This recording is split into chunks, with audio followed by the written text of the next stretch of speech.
किसने कह दिया आपसे कि भैंस का दूध गाय के दूध से कम अच्छा होता है? कौन है जो ये कह रहा है? आप आज मेरी बातों को आप गूगल करके देख लो, किसी अच्छी बुक को खंगाल के देख लो और आप ये पाओगे कि भैंस के दूध में गाय के दूध से लगभग 50% ज्यादा कैल्शियम होता है, 40 से 45% ज्यादा फास्फोरस होता है। और ये कैल्शियम और फास्फोरस बोन हेल्थ के लिए कितना जरूरी है ये हम सब जानते हैं। तो जो 50% ज्यादा कैल्शियम और फास्फोरस दे रहा है उसको आप कम अच्छा कह रहे हो। ठीक इसी तरह भैंस के दूध में गाय के दूध से लगभग 40% ज्यादा प्रोटीन होता है और आप उसे कम अच्छा कह रहे हैं। भैंस का दूध जो होता है उसमें गाय के दूध से लगभग 50% ज्यादा एनर्जी होती है और आप उसे कम अच्छा कह रहे हैं। चलो फैट ज्यादा होता है, फैट नहीं चाहिए, आप फैट निकाल दीजिए। फैट भी तो फैट तो डबल से भी ज्यादा होता है, लेकिन आप अगर फैट को बुरा मान रहे हैं तो आप उसे हटा दीजिए।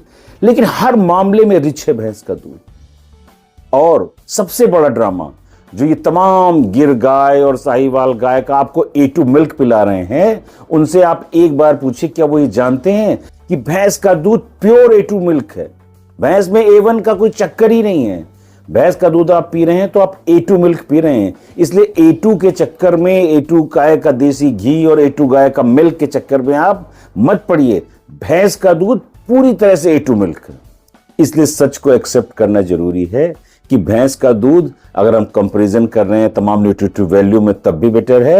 और अगर हम A2 के फेयर में फंसे हुए हैं कि हमें भाई A2 मिल्क चाहिए, तो भैया अपने बगल वाली डेयरी से या आसपास से कहीं से भैंस का दूध ले आओ प्योर। वो A2 ही है, पूरी तरह से 100% A2 मिल्क है। उससे आप घी बनाइए और कहिए भाई हम A2 मिल्क का जो है वो घी खा रहे हैं। आपको 3000 किलो का घी खरीदने की जरूरत नहीं है। अब भाई जब मैं ये बात कहूंगा तो बहुत से लोग बहुत नाराज हो जाएंगे कि जाने मैंने क्या कह दिया। लेकिन मैंने जो कहा है अगर वो गलत हो तब साबित करिए। इसमें बुरा मानने की बात नहीं है। जो बात फैक्ट है और जो बात प्रमाणिक है आप उस पर बात करिए। भैंस का दूध किसी मामले में गाय के दूध से कम नहीं। धन्यवाद साथी।